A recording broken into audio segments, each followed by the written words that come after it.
Kottayam medical കോളേജിൽ പഴയ കെട്ടിടം തകർന്നു വീണ് യുവതി മരിച്ചു. ആശുപത്രിയുടെ പഴയ കെട്ടിടത്തിലെ 14-ാം വാർഡിൻ്റെ ശുചിമുറിയുടെ ഭാഗമാണ് ഇടിഞ്ഞു വീണത്. രാവിലെ 10:30 നടന്ന അപകടത്തിൽ തലയോലപ്പറമ്പ് സ്വദേശി ബിന്ദുവിന് ദാരുണാന്ത്യം സംഭവിക്കുകയായിരുന്നു. ഒപ്പമുണ്ടായിരുന്ന ബിന്ദുവിൻ്റെ മകളും മറ്റൊരു സ്ത്രീയും പരിക്കുകളോടെ മെഡിക്കൽ കോളേജിൽ ചികിത്സയിലാണ്. അപകടം നടന്ന മിനിറ്റുകൾക്കകം മന്ത്രിമാരായ വി എൻ വാസവനും വീണ ജോർജും മെഡിക്കൽ കോളേജിലേക്ക് എത്തി രക്ഷാപ്രവർത്തനങ്ങൾക്ക് നേതൃത്വം നൽകി. തെരച്ചിലിനിടെ കെട്ടിടാവശിഷ്ടങ്ങൾക്കിടയിൽ നിന്ന് ബിന്ദുവിനെ കണ്ടെത്തുകയായിരുന്നു.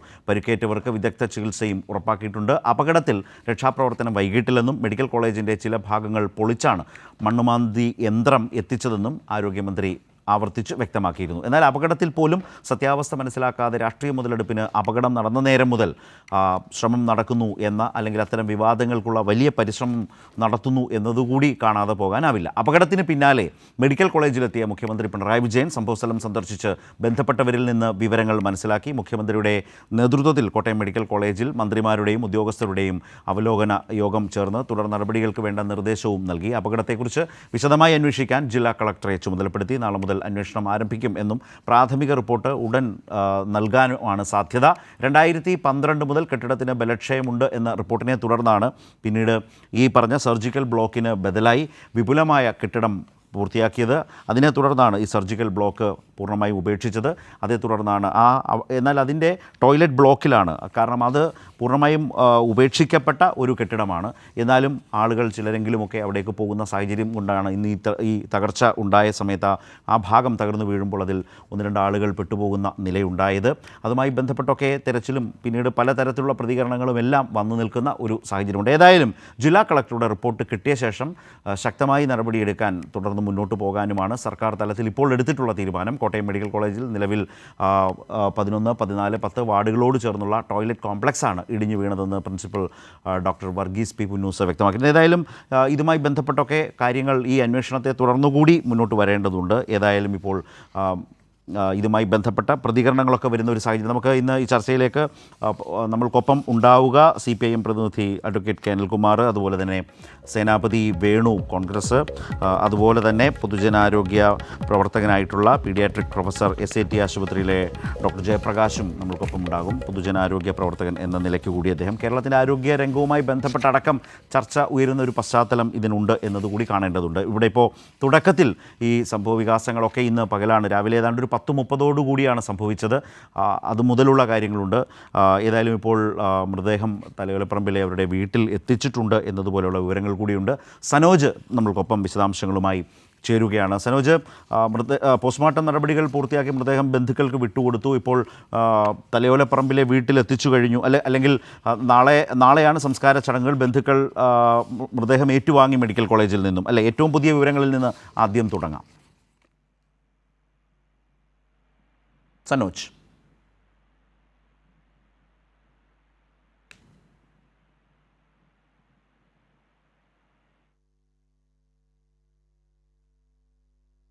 സനോജിലേക്ക് പോവുകയും ചെയ്യാം.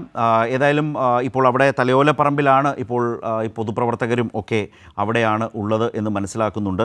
ഇപ്പോൾ ശ്രീ സേനാപതി വേണുണ്ട്, അതുപോലെ തന്നെ ഡോക്ടർ ജയപ്രകാശ് നമ്മൾക്കൊപ്പം ചേരുന്നുണ്ട്. ശ്രീ സേനാപതി, നമ്മൾക്ക് ഇതൊരു വേദനാജനകമായ സാഹചര്യമാണ്. അത് ആ നിലയിൽ കണ്ട് മനസ്സിലാക്കിയത് തിരുത്തി മുന്നോട്ട് പോകേണ്ട സാഹചര്യമുണ്ട്. ഏതായാലും ജില്ലാ കളക്ടറുടെ ഒരു അന്വേഷണമാണ് ഇതിൽ വന്നിട്ടുള്ളത്. നാളെ തന്നെ ആരംഭിക്കുന്നു. പ്രാഥമികമായ റിപ്പോർട്ട് വൈകാതെ തന്നെ ഉണ്ടാകും എന്നുകൂടി വരുന്നുണ്ട് വിവരങ്ങൾ. ശരത്തെ, നമ്മളിത് ചർച്ച ചെയ്യുമ്പോൾ ഇതിൻ്റെ അകത്ത് 2 ഗുരുതരമായ കൃത്യവിലോപം ഇതിൻ്റെ അകത്ത് നിൽക്കുക. 2. അതിലൊന്നാമത്തത് അങ്ങ് സൂചിപ്പിച്ച കാര്യമാണ്. 2012-ലോ 2013-ലോ ബലക്ഷയം സംഭവിച്ചു എന്ന് റിപ്പോർട്ട് ചെയ്യപ്പെട്ടിരിക്കുന്ന ഒരു കെട്ടിടം. അതിന് എന്താ പറയുക, ഉപേക്ഷിക്കപ്പെട്ട ഡയലാപ്പിലേറ്റഡ് ആയിരിക്കാം ഒരുപക്ഷെ. അങ്ങനെ ഉപേക്ഷിക്കപ്പെട്ടതോ അല്ലെങ്കിൽ ഉപേക്ഷിക്കേണ്ടതോ ആയ ഒരു കെട്ടിടം 2013 മുതൽ ഇപ്പം എത്ര വർഷമായി? 13, 10, 23, 2, 20, ഒരു വ്യാഴവട്ടക്കാലം. ഇത്രയും കാലമായിട്ട് ഇത് പൊളിച്ചു നീക്കാത്തതിൻ്റെ ഉത്തരവാദിത്വം ആർക്ക്? അതാണല്ലോ നമ്മൾ ഒന്നാമതായിട്ട് ചർച്ച ചെയ്യേണ്ടത്. അതിന് ചുമതലയുള്ള ചീഫ് എഞ്ചിനീയർ ആണോ? അതല്ല എങ്കിൽ ഹോസ്പിറ്റൽ അഡ്മിനിസ്ട്രേഷൻ കമ്മിറ്റിയാണോ? ഇനി അതല്ല മുനിസിപ്പാലിറ്റി ആണോ? അവിടുത്തെ ഏറ്റുമാനൂർ നഗരസഭയാണോ? ആരാണ് അതിൻ്റെ ഉത്തരവാദി? നമ്മൾ ആദ്യം പരിശോധിക്കണമല്ലോ. കാരണം 12 കൊല്ലം മുമ്പ് ഇത് ദുർബലമാണ് എന്നും ഇത് മനുഷ്യജീവൻ അപകടം വരാവുന്ന ഒന്നാണ് എന്നും റിപ്പോർട്ട് കൊടുത്തതിന് ശേഷം ഇക്കാലം അത്രയും ഇത് പൊളിച്ചു മാറ്റാൻ അല്ലെങ്കിൽ അതിന് ബദൽ സംവിധാനം ചെയ്യാത്ത നടപടി. അതിപ്പോൾ മന്ത്രിയാണ് അതിന് കുറ്റക്കാരനെന്നും ഞാൻ പറയില്ല. പക്ഷേ ഇവിടെ എന്താ പറഞ്ഞ ഒരു നിയമവാഴ്ച നിലനിൽക്കുന്ന, ജനാധിപത്യ ഭരണം നിലനിൽക്കുന്ന ഒരു സമൂഹത്തിൽ ഇതിനാരെങ്കിലും ഉത്തരവാദി കാണണമല്ലോ. ഈ കെട്ടിടം അത് അതിൻ്റെ ചുമതലക്കാരനോ അതല്ലെങ്കിൽ അത് ഏതെങ്കിലും ഒരു ഡിപ്പാർട്ട്മെന്റിന്റെ കീഴിലായിട്ടോ വരുന്ന ഏതെങ്കിലും ഒരു ചുമതലക്കാരനെ കാണണമല്ലോ. അവരുടെ ഒന്നാമത്തെ കുറ്റകൃത്യം എവിടെയാണ്? അതല്ലേ സേനാപതി അന്വേഷണം എന്നതിന്റെ സാങ്കത്യം അതല്ലേ? ഏതായാലും ജില്ലാ കളക്ടർ പ്രാഥമികമായി അന്വേഷിക്കുക എന്ന് പറയുന്ന ഒരു സിസ്റ്റത്തെ സംബന്ധിച്ച് വളരെ പ്രധാനപ്പെട്ടതാണല്ലോ. താങ്കൾ പറഞ്ഞ വളരെ പ്രധാനപ്പെട്ട കാര്യമാണ്. അല്ല, അത് അന്വേഷിക്കട്ടെ ശരത്തെ, അതല്ലേ ഞാൻ പറഞ്ഞത്. ഞാനത് ചൂണ്ടിക്കാണിക്കുന്നത് അതുകൊണ്ടാണല്ലോ. അപ്പോ ഒന്നാമത്തെ കുറ്റകൃത്യം 12 കൊല്ലമായി ദുർബലമായിരിക്കുന്ന ഈ കെട്ടിടം ഇത് പൊളിച്ചു മാറ്റാതെ ഇപ്പോഴും അത് ആളുകളുടെ ഉപയോഗത്തിനോ അല്ലെങ്കിൽ ആളുകൾ കയറി പോകുന്നതിനോ സാഹചര്യമൊരുക്കിയ ഉദ്യോഗസ്ഥർ, സിസ്റ്റം, അത് ആരാണ് അതിന്റെ കുറ്റക്കാര് എന്നുള്ളത് ഒന്ന്. ഇനി രണ്ടാമത്തെ ഞാൻ താങ്കളിലേക്ക് വരാം സേനാപതി. ഇതിനിടയിൽ ഇതുമായി ബന്ധപ്പെട്ട് വരുന്ന അവിടെ നിന്ന് വരുന്ന വിവരങ്ങൾ കൂടി നമ്മൾക്ക് ചേർക്കേണ്ടതുണ്ട്, കൊടുക്കേണ്ടതുണ്ട്. ഞാൻ താങ്കളിലേക്ക് വരികയും ചെയ്യാം. ഇപ്പോൾ ഞങ്ങളുടെ പ്രതിനിധി സനോജ് കൂടി ചേരുന്നുണ്ട് വിവരങ്ങളുമായി. സനോജ്, ഇപ്പോൾ ഞാൻ നേരത്തെ സനോജിനോട് സംസാരിച്ചാണ് തുടങ്ങിയത്, പക്ഷേ കേൾക്കാനായില്ല.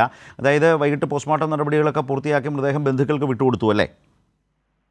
തീർച്ചയായിട്ടും ശരത്ത്, മൃതദേഹം ബന്ധുമിത്രാദികൾക്ക് വിട്ടുകൊടുക്കുന്നതിനിടയിൽ ഈ ഒരു അനക്ക സംഭവം കൂടി UDFന്റെ ഭാഗത്തുനിന്നും, പ്രത്യേകിച്ച് ചാണ്ടി ഉമ്മനെ പോലെയുള്ള MLAയുടെ ഭാഗത്തുനിന്നും ഉണ്ടായി. ആംബുലൻസ് തടയുന്ന സാഹചര്യമാണ് ഉണ്ടായത്. അത് സംഘർഷാവസ്ഥയ്ക്ക് ഇടവെച്ചു. ആംബുലൻസിന്റെ ബോഡിയിൽ പ്രവർത്തകർ, അതായത് ഈ മൃതദേഹവും കൊണ്ട് ബന്ധുക്കൾ പോകാൻ ശ്രമിച്ച ആംബുലൻസ് ആണോ? അതിന് മുമ്പിലായിരുന്നോ പ്രതിഷേധം അരങ്ങേറിയത്? അതാണോ ഉദ്ദേശിച്ചത്? മൃതദേഹം കൊണ്ട് ബന്ധുക്കൾ പോവാൻ ഉള്ള ആംബുലൻസിന്റെ മുന്നിലാണ് ഈ പ്രവർത്തകർ ചാണ്ടി ഉമ്മന്റെ നേതൃത്വത്തിൽ തടയുന്ന സാഹചര്യം ഉണ്ടായത്. പിന്നീട് ഈ ആംബുലൻസ് തള്ളി പൊളിക്കാൻ വേണ്ടിയുള്ള ശ്രമങ്ങൾ നടന്നു.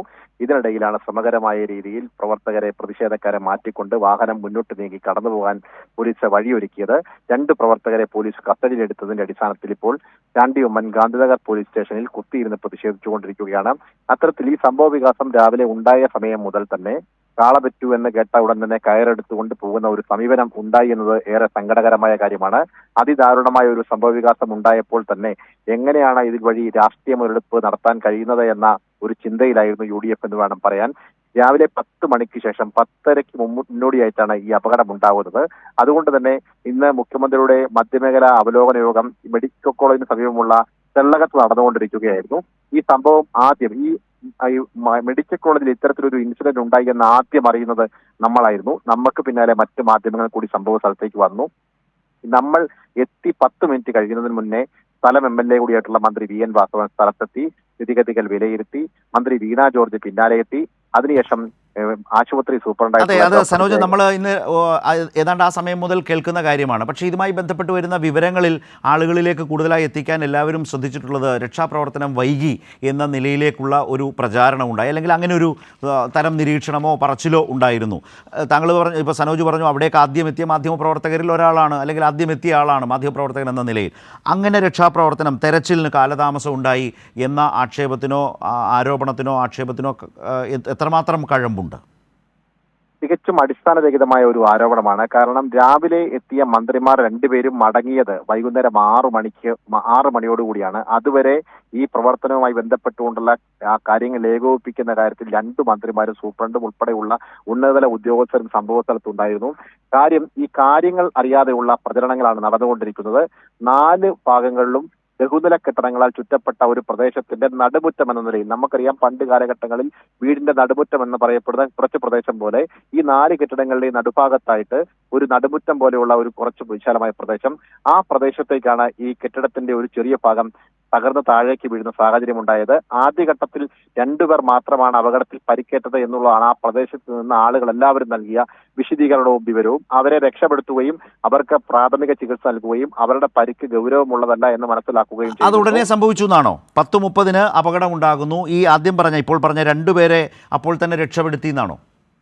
മാധ്യമങ്ങൾ എത്തുന്നതിന് മുമ്പ് തന്നെ 2 പേരെയും രക്ഷപ്പെടുത്തി. അതിനിടയിൽ ഒരാളുടെ ശരീരത്തിൽ രക്തക്കറ ഉണ്ടായിരുന്നു. അദ്ദേഹമാണ് ആദ്യ പ്രതികരണം നമ്മളോട് നൽകുന്നത്. അപ്പോൾ അദ്ദേഹത്തോട് ചോദിക്കുന്നു എന്ത് പറ്റിയതാണ്. അപ്പം പരിക്കേറ്റ ആളെ രക്ഷപ്പെടുത്തുന്നതിനിടയിൽ തന്റെ ശരീരത്തിൽ പരിക്കേറ്റ ആളുടെ ശരീരത്തെ രക്തം പറ്റിയതിന്റെ കറയാണ്, എനിക്ക് പരിക്കില്ല, ഞാൻ രക്ഷാപ്രവർത്തന നേതൃത്വം കൊടുത്ത ആളാണ് എന്നാണ് അദ്ദേഹം പ്രതികരിച്ചത്. പിന്നീട് അതിനകത്ത് കൂടുതൽ ആളുകൾ ഉൾപ്പെട്ടിട്ടുണ്ടോ എന്ന് പരിശോധിക്കണമെങ്കിൽ മനുഷ്യസാധ്യമായ ഒരു കാര്യമായിരുന്നില്ല. കാരണം ഈ കെട്ടിടത്തിന്റെ വലിയ അതെ, തോതിലുള്ള കോൺക്രീറ്റ് സ്വാഭാവികമായും ഇത്ര വലിയ കോൺക്രീറ്റ് പാളികൾ വീഴുന്ന സമയത്ത് മനുഷ്യന് അത് നിസ്സാരമായി എടുത്തു മാറ്റിയൊന്നും പരിശോധിക്കാൻ കഴിയില്ല. അവിടെയാണ് സനോജ് ഈ പറഞ്ഞ മണ്ണുമാന്തി യന്ത്രങ്ങൾ JCBയുടെ ആവശ്യം. JCB ഒക്കെ എപ്പോഴെത്തി, എപ്പോൾ ആ നിലയിൽ തെരച്ചിൽ ആരംഭിച്ചു? ചേർത്ത് ഒരു ഇടനാഴി പോലത്തെ ഒരു പ്രദേശമാണ് വരാന്ത പോലുള്ള ഭാഗം. അതായത് ഈ കെട്ടിട ഭാഗങ്ങൾ വീണ സ്ഥലം, അവിടേക്ക് എത്തുന്ന ഭാഗത്തെ കുറിച്ചാണോ ഈ പറയുന്നത്? വീണ ഭാഗത്തു നിന്നും കാഷ്വാലിറ്റി, അതായത് നിലവിലത്തെ അത്യാഹിത ഭാഗത്തു നിന്നും ഈ അപകടം നടന്ന സ്ഥലത്തേക്ക് എത്തിക്കുന്നതിന് വേണ്ടിയുള്ള ഒരു ഇടനാഴി, അതായത് ഒരു 5 മീറ്റർ വീതി കാണും ഇത് ഈ ഭാഗത്തിന്. അതിന്റെ പല ഭാഗങ്ങളിലും ബീമുകളുണ്ട്. ഒപ്പം തന്നെ കടന്നു വരുന്ന പ്രവേശന കവാടത്തിൽ ഈ സെക്യൂരിറ്റിമാരുടെ പരിശോധന നടത്തുന്ന സ്ഥലങ്ങളൊക്കെ ഉണ്ട്. അവിടേക്കൊക്കെ ആ ഇടുങ്ങിയ ഭാഗത്തുകൂടി മണ്ണുമാന്തി യന്ത്രം ഈ സംഭവ സ്ഥലത്തേക്ക് എത്തിക്കുക എന്നുള്ളത് വലിയ വെല്ലുവിളിയായിരുന്നു. അങ്ങനെയുള്ള ഘട്ടത്തിലാണ് ഈ മണ്ണുമാന്തി യന്ത്രം എത്തിക്കുന്നതിന് മുന്നോടിയായി ഉണ്ടായിരുന്ന തടസ്സങ്ങൾ ആദ്യഘട്ടത്തിൽ യന്ത്രങ്ങൾ ഉപയോഗിച്ചുകൊണ്ട് കട്ട് ചെയ്ത് നീക്കം ചെയ്തു. പിന്നീട് മണ്ണുമാന്തി യന്ത്രം മുന്നോട്ട് നീങ്ങുന്നതിനിടയിൽ ഈ കെട്ടിടത്തിന്റെ ബീമുകൾ തടസ്സമായി നിന്നു. ആ കെട്ടിടത്തിന്റെ തടസ്സമായി നിന്ന ബീമുകൾ പൊട്ടിച്ചു മാറ്റിക്കൊണ്ടാണ് ഈ മണ്ണുമാന്തി യന്ത്രങ്ങൾ അവിടേക്ക്, അതായത് അപകട സ്ഥലത്തേക്ക് എത്തിക്കാൻ വേണ്ടിയുള്ള സൗകര്യങ്ങൾ ഒരുക്കിയത്. അങ്ങനെയുള്ള ഒരു താമസം ഉണ്ടായി എന്നത് വസ്തുതാപരമാണ്. മാത്രമല്ല അതൊരു വലിയ റിസ്ക് ആണ് എന്നുള്ളതാണ് ഏറ്റവും ശ്രദ്ധേയമായിട്ടുള്ള കാര്യം. കാരണം കാലപ്പഴക്കം ചെന്ന കെട്ടിടത്തിന്റെ ഭാഗത്തുകൂടി വേണം കോൺക്രീറ്റ് ബീമിന്റെ അല്ലെങ്കിൽ വാർക്ക കെട്ടിടത്തിന്റെ മുകളിലൂടെ വേണം ഈ ഇത്രയും ഭാരമുള്ള ഈ മണ്ണുമാന്തി യന്ത്രം അപകട സ്ഥലത്തേക്ക് എത്തിക്കാൻ. ആ വെല്ലുവിളിയും ഏറ്റെടുത്തുകൊണ്ടാണ് ഈ മണ്ണുമാന്തി യന്ത്രം അവിടേക്ക് എത്തിക്കുന്നത്. മണ്ണുമാന്തി യന്ത്രം എത്തിച്ചത് 3 മണ്ണുമാന്തി യന്ത്രങ്ങളാണ് എത്തിച്ചത്. 1 അല്ല 3 മണ്ണുമാന്തി യന്ത്രങ്ങൾ ഒരേ സമയത്ത് രക്ഷാപ്രവർത്തനം നേതൃത്വം നൽകി. അങ്ങനെ രക്ഷാപ്രവർത്തനം പുരോഗമിക്കുന്നതിനിടയിലാണ് ദൗർഭാഗ്യകരമായ സംഭവം ഉണ്ടാകുന്നത്. ഒരു സ്ത്രീയുടെ ശരീരഭാഗം കണ്ടെത്തുകയും അവരെ ഉടൻ തന്നെ അത്യാഹിത വിഭാഗത്തിലേക്ക് എത്തിക്കുകയും അപ്പോഴേക്കും അവരുടെ മരണം സംഭവിക്കുകയും ചെയ്തിരുന്നു. അത് ഈ അപകടം ഉണ്ടാകുന്നത് 10:30-നാണ്. 2 പേരെ തുടക്കത്തിൽ തന്നെ രക്ഷിച്ചു എന്ന് പറഞ്ഞു. കാരണം നിങ്ങളൊക്കെ അവിടെ ചെല്ലുന്നതിന് മുമ്പ് തന്നെ 2 പേരെ രക്ഷിച്ചു കഴിഞ്ഞിരുന്നു എന്ന് പറഞ്ഞു. മാത്രമല്ല മാധ്യമങ്ങളോടൊക്കെ സംസാരിക്കുമ്പോൾ ആളുകൾ പറയുന്നുണ്ടായിരുന്നു 2 പേരെക്കുറിച്ച്, 2 പേർ അകത്തേക്ക് പോയിരുന്നു, അവരെ അല്ലെങ്കിൽ ശബ്ദം കേട്ടു, ബാക്കിയുള്ളവരെല്ലാം ആ ഭാഗത്ത് നിന്ന് അതിവേഗം മാറി മറ്റ് പ്രദേശങ്ങളിലേക്ക് മാറിയതൊക്കെ ആളുകൾ എല്ലാവരോടും സംസാരിക്കുന്നുണ്ടായിരുന്നു. ഈ മൃതദേഹം കണ്ടെത്തിയത് പിന്നീട് എപ്പോഴാണ്?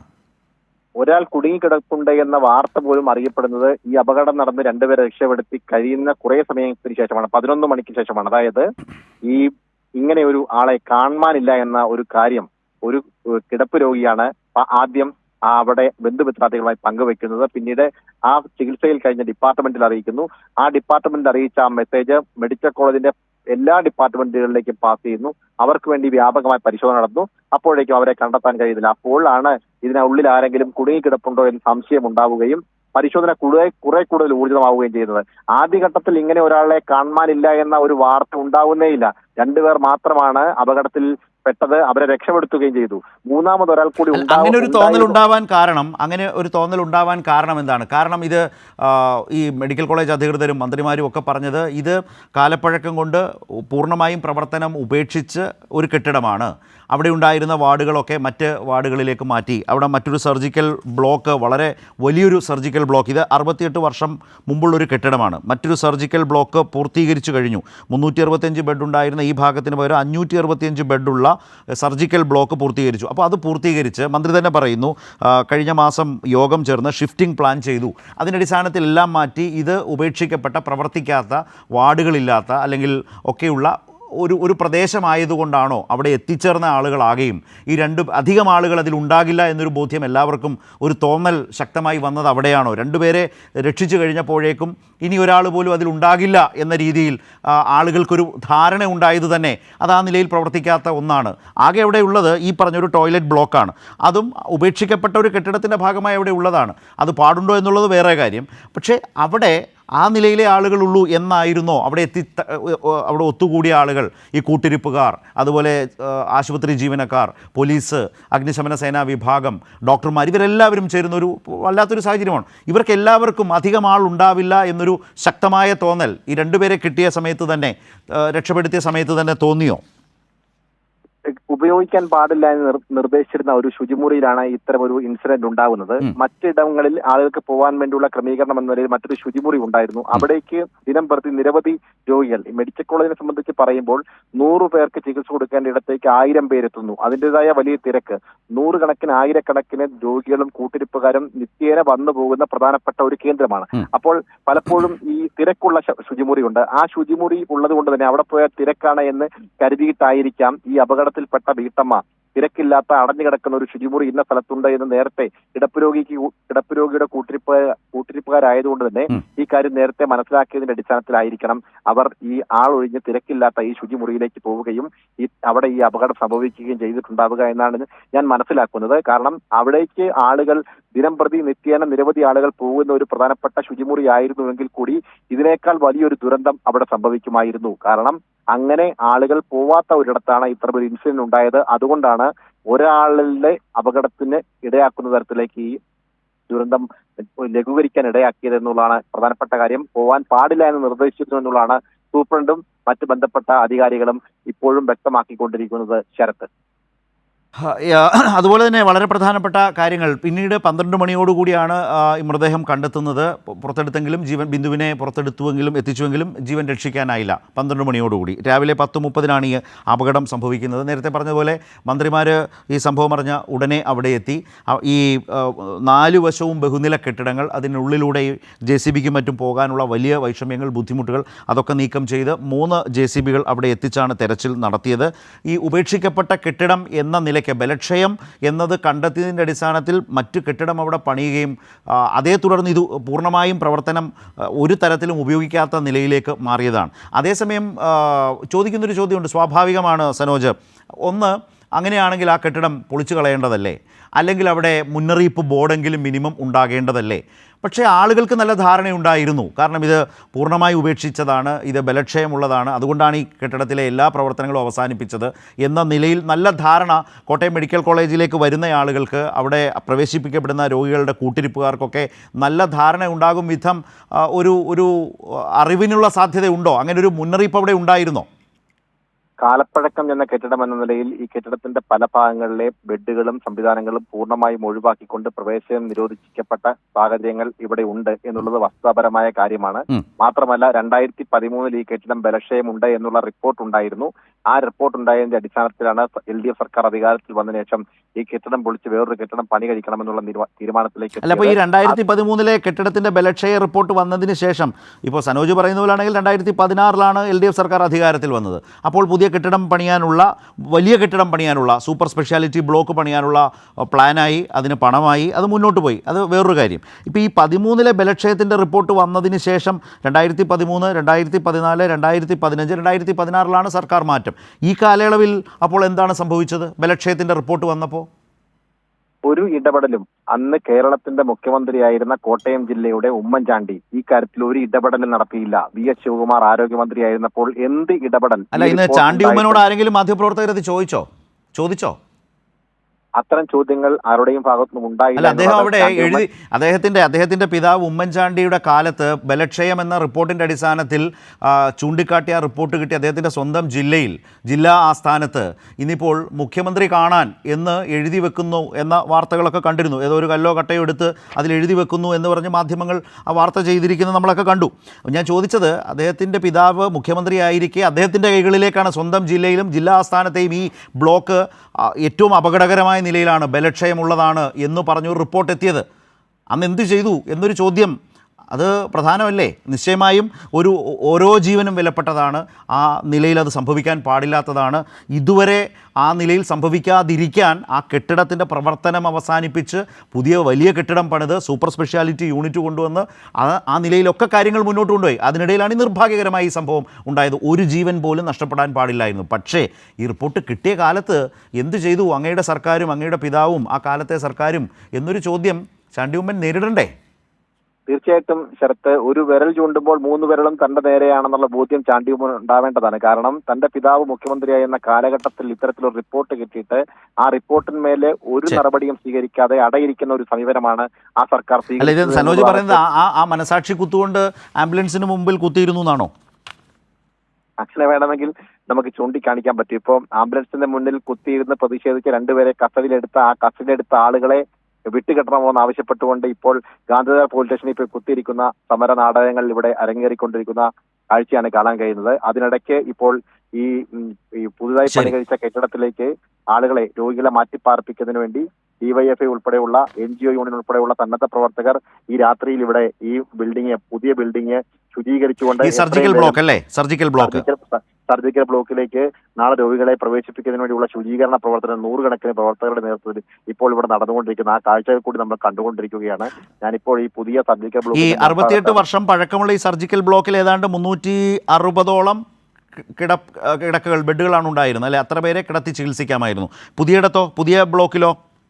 പുതിയ ഇടത്ത് 542 പേർക്ക് കിടത്തി ചികിത്സയ്ക്ക് വേണ്ടിയുള്ള ക്രമീകരണങ്ങളാണ് പുതിയ ബിൽഡിംഗിൽ ഒരുക്കിയിട്ടുള്ളത്. ആ ബിൽഡിംഗിൽ അടിയന്തരമായിട്ട് രോഗികളെ പ്രവേശിപ്പിക്കുന്നതിന് വേണ്ടിയുള്ള ഇടപെടലിന്റെ ഭാഗമായിട്ടാണ് ഇപ്പോൾ ഈ ഡിവൈഎഫ്ഐയുടെയും NGO യൂണിയനിലെ പ്രവർത്തകരുടെ നേതൃത്വത്തിൽ. ശരി സനോജ്, ഏതായാലും ഇന്ന് പകലാകെ ഉണ്ടായ സംഭവങ്ങളും അതുമായി ബന്ധപ്പെട്ട വലിയ വിവാദ പരിസരത്ത് നിന്ന് ഈ കാര്യങ്ങളെ ആളുകൾക്ക് മുമ്പിൽ അവതരിപ്പിക്കുന്ന ഒരു സ്വാഭാവികമായ മാധ്യമ പരിസരത്ത് നിന്നുകൊണ്ട് അവിടേക്ക് ആദ്യമെത്തിയ മാധ്യമ പ്രവർത്തകൻ എന്ന നിലയിൽ സനോജ് അവിടെ കണ്ട കാര്യങ്ങൾ, അതിനുശേഷം ഇന്ന് ഏറ്റവും അവസാനം മുഖ്യമന്ത്രി അവിടെ വന്ന് അവിടുത്തെ കാര്യങ്ങൾ മനസ്സിലാക്കി അവിടുത്തെ പ്രവർത്തനങ്ങളും വിലയിരുത്തൽ യോഗത്തിലുമൊക്കെ അദ്ദേഹം പങ്കെടുത്തതുവരെയുള്ള, അതിനുശേഷം ബിന്ദുവിൻ്റെ മൃതദേഹം പോസ്റ്റ്മോർട്ടത്തിന് ശേഷം ബന്ധുക്കൾക്ക് വിട്ടുകൊടുക്കുന്നതടക്കമുള്ള വിവരങ്ങൾ റിപ്പോർട്ട് ചെയ്ത മാധ്യമപ്രവർത്തകൻ എന്ന നിലയിലാണ് സനോജ് ഇക്കാര്യങ്ങൾ നമ്മളുമായി പങ്കുവച്ചത്.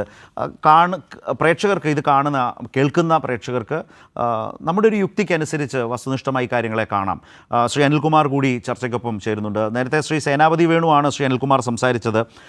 ഒരു പ്രധാനപ്പെട്ട കാര്യം, ഇത്തരം നമ്മുടെ സംവിധാനത്തിൻ്റെ ഏതെങ്കിലും തരത്തിലുള്ള ഒരു പിഴവ് കൊണ്ട് പോലും ഒരു തരത്തിലും ഒരു ജീവൻ പോലും നഷ്ടപ്പെടരുത് എന്നുള്ള വലിയ ചിന്തയോടെയും ബോധ്യത്തോടെയും ജീവിക്കുന്ന ആളുകളാണ് നമ്മളൊക്കെ. നമ്മുടെ മലയാളി സമൂഹം ആ നിലയിൽ വളരെ വളരെ കൃത്യമായ നിലപാടുള്ള മനുഷ്യർ തന്നെയാണ്. അതിനിടയിലാണ് നിർഭാഗ്യകരമായി സംഭവം ഉണ്ടായത്.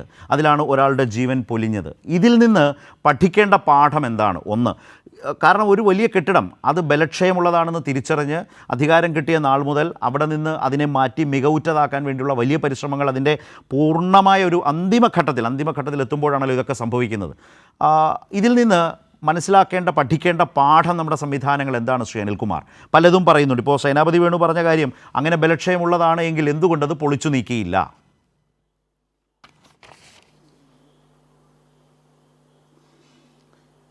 നിലവിൽ പ്രവർത്തിച്ചുകൊണ്ടിരുന്ന സർജിക്കൽ ബ്ലോക്ക് പൊളിച്ചു നീക്കിയാൽ പകരം ആ സംവിധാനം എവിടെയാണ് ഏർപ്പെടുത്താൻ കഴിയുക?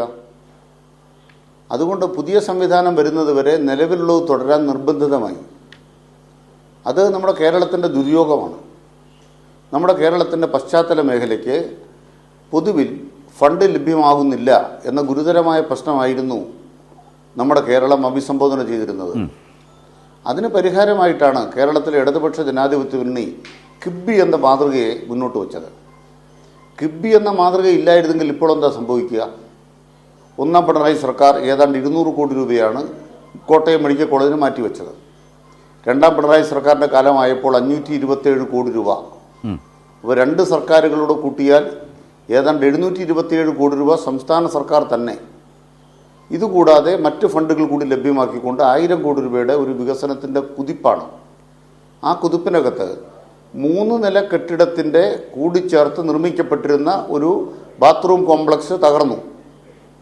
ആ തകർന്നപ്പോൾ മറുഭാഗത്ത് അവിടേക്ക് അത് മാറ്റിക്കൊണ്ടുപോകുന്നത് 6 നില കെട്ടിടത്തിലേക്കാണ്. ആ 6 നില കെട്ടിടത്തിലാണ് ഏതാണ്ട് 6636 അത്രത്തോളം കിടക്കകളുള്ള സംവിധാനത്തിലേക്ക് ഇപ്പോൾ എത്തിയിരിക്കുന്നത്. അവിടെ ഓപ്പറേഷൻ സംവിധാനത്തോടുകൂടി സർജിക്കലിന് 2 വാർഡുകൾ തന്നെ നീക്കം ചെയ്യുന്ന പ്രവർത്തനങ്ങൾ കൈകാര്യം ചെയ്യുന്ന കാര്യങ്ങളിലേക്ക് എത്തിയിരിക്കുന്നത്. എങ്ങനെ ഇത് സാധിച്ചു? ഇപ്പം നിലവിൽ അവിടെ ഫണ്ട് അനുവദിക്കാത്തതല്ല, നിർമ്മാണം നടത്താത്തതല്ല, അതിനെ നീട്ടിക്കൊണ്ടുപോകാൻ തക്കവണ്ണം ആരാണ് തടസ്സപ്പെടുത്തിയത്? കിബി പാടില്ല എന്ന് പറഞ്ഞ് ആരാണ് തടസ്സപ്പെടുത്തിയത്? കേരളത്തിൻ്റെ പശ്ചാത്തല സൗകര്യ വികസനത്തിന് ആവശ്യമായ പണം ലഭ്യമാക്കാൻ കേരളത്തിലെ LDF സർക്കാർ ഉണ്ടാക്കിയൊരു പദ്ധതിയെ തടസ്സപ്പെടുത്തിയവരാണ് ഇന്ന് ആംബുലൻസ് തടയുന്നത്. ഞാനിപ്പോൾ കടുത്തുരുത്തിയിൽ വെച്ചാണ് ഇവിടെ പങ്കെടുക്കുന്നത്. അന്തരിച്ച ഈ അപകടത്തിൽ മരിച്ച ബിന്ദുവിൻ്റെ മൃതദേഹവുമായിട്ട് കടുത്തുരുത്തിയിലെ മുട്ടുചിറ ഹോസ്പിറ്റൽ വരെ ഞങ്ങൾ എത്തി. മുട്ടുചിറ ഹോസ്പിറ്റലിൽ അവിടെ മോർച്ചറിയിൽ ആ മൃതദേഹം ഏൽപ്പിച്ച ശേഷമാണ് ഇപ്പോൾ ചർച്ചയിൽ ഞങ്ങൾ പങ്കെടുക്കുന്നത്. ബന്ധുക്കളെല്ലാവരും ഈ ദാരുണമായ മരണത്തിന് എന്താണ് കാരണമെന്നതിനെ സംബന്ധിച്ച് അവർക്ക് നല്ല ബുദ്ധിയുണ്ട്. ആരുടെയെങ്കിലും വ്യക്തിപരമായ ഒരു കുറവ് കൊണ്ടല്ല ഇത് സംഭവിച്ചതെന്നും യഥാർത്ഥത്തിൽ വളരെ ദീർഘകാലം പഴക്കമുള്ളൊരു മെഡിക്കൽ കോളേജിനകത്തെ പഴയ ഒരു കെട്ടിടത്തിൻ്റെ ഒരു കോംപ്ലക്സ്, നമ്മളതിൻ്റെ യാഥാർത്ഥ്യം മനസ്സിലാക്കണമെങ്കിൽ 10, 11, 14 3 നിലകളാണ് ഈ സർജിക്കൽ വാർഡ് എന്ന് പറയുന്ന വാർഡിൽ പ്രവർത്തിക്കുന്നത്. മുമ്പ് കാലത്ത് നമ്മുടെ കെട്ടിടങ്ങളുടെ പുറത്തായിരുന്നു ബാത്റൂമുകൾ. അതുകൊണ്ട് 60 കൊല്ലം മുമ്പ് ഈ കെട്ടിടം പണിതപ്പോൾ ഈ 3 നിലകളുടെയും പുറത്ത് അതിനോട് കൂട്ടിച്ചേർക്കത്തക്ക വിധമാണ് ബാത്റൂം കോംപ്ലക്സ് ഓരോ നിലയ്ക്കും ഓരോ ബാത്റൂം കോംപ്ലക്സ് നിലയ്ക്ക് 3 നിലയിലും കെട്ടിപ്പൊക്കിയത്. ഇപ്പോൾ എന്താണ് സംഭവിച്ചത്? കഴിഞ്ഞ കുറേ കാലങ്ങളായി ആധുനിക ബാത്റൂം സൗകര്യങ്ങളുടെ രീതികൾ വന്നപ്പോൾ ടൈൽസുകൾ ഒട്ടിച്ച ബാത്റൂമുകൾ ഈ വാർഡുകൾക്കകത്ത് സ്ഥാപിക്കപ്പെട്ടു. ഇപ്പോൾ അവിടെ ചെന്നാൽ കാണാം ഈ 10, 11, 14 വാർഡുകളിലെ പല ബാത്റൂമുകളും വളരെ നല്ല ബാത്റൂമുകളാണ്. അത് തകർന്നിട്ടില്ല. എവിടെയാണ് തകർന്നത്?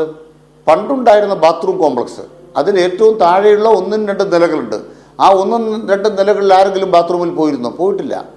അവിടെ ആരെങ്കിലും ബാത്റൂമിൽ പോയിരുന്നെങ്കിൽ ഇതിനേക്കാൾ കൂടുതൽ മരണം സംഭവിക്കുമായിരുന്നു.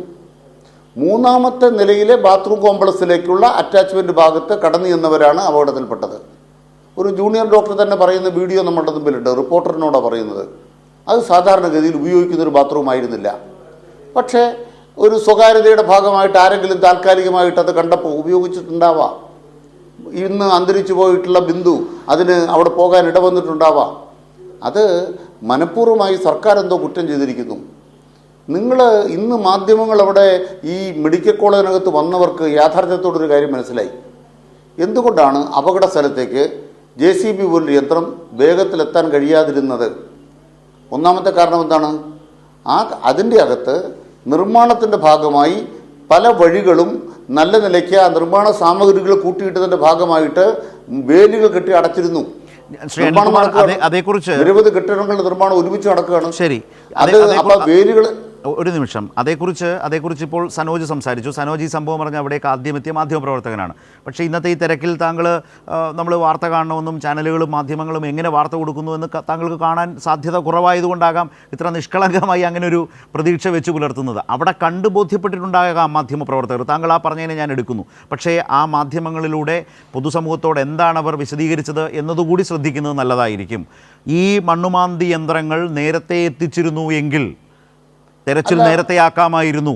ആ തെരച്ചിലിൽ കാലതാമസം ഉണ്ടായി. ആ കാലതാമസം ഉണ്ടായത് മന്ത്രിമാർ നൽകിയ വിശദീകരണത്തെ തുടർന്നുണ്ടായതാണ്. ഈ നിലയിലാണ് പ്രതിപക്ഷ നേതാവ് സംസാരിച്ചത്. ഈ നിലയിലാണ് മാധ്യമങ്ങൾ അവിടെ കണ്ടതായി റിപ്പോർട്ട് ചെയ്തത്. അവിടെ കണ്ട മാധ്യമപ്രവർത്തകർക്ക് ബോധ്യപ്പെട്ടിട്ടുണ്ടാകാം താങ്കൾ പറഞ്ഞ പോലെ. പക്ഷേ മാധ്യമങ്ങളിലൂടെ ഞങ്ങളൊക്കെ കണ്ടത് അങ്ങനെയാണെന്നാണ് ഞാൻ പറഞ്ഞത്.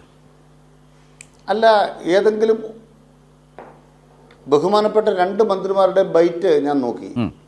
ആ ബൈറ്റിനകത്തെങ്ങും തെരച്ചിൽ നിർത്തുക എന്നൊരു തീരുമാനമില്ല. അത് മന്ത്രിമാർ പറഞ്ഞിട്ടില്ല. മറിച്ച് മന്ത്രിമാർ അത് ഏകോപിപ്പിക്കുകയാണ്.